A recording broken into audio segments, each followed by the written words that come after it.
বিজয়া একাদশী ব্রত ফাল্গুন মাসের কৃষ্ণপক্ষের একাদশী।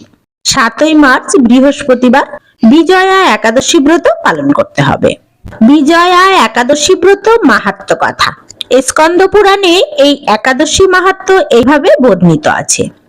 মহারাজ যুধিষ্ঠির শ্রীকৃষ্ণকে বললেন, হে বাসুদেব, ফাল্গুন মাসের কৃষ্ণপক্ষের একাদশীর মাহাত্ম্য অনুগ্রহ করে আমাকে বলুন। শ্রীকৃষ্ণ বললেন, হে যুধিষ্ঠির, এই একাদশী বিজয়া নামে পরিচিত। এই একাদশী সম্পর্কে একসময় দেবর্ষি নারদ স্বয়ম্ভু ব্রহ্মাকে জিজ্ঞাসা করেছিলেন। তিনি এই প্রসঙ্গে যা বলেছিলেন তা আমি এখন তোমার কাছে বলছি। এই পবিত্র পাপ বিনাশকারী ব্রত মানুষকে জয়দান করে, তাই এর নাম বিজয়া একাদশী নামে প্রসিদ্ধ।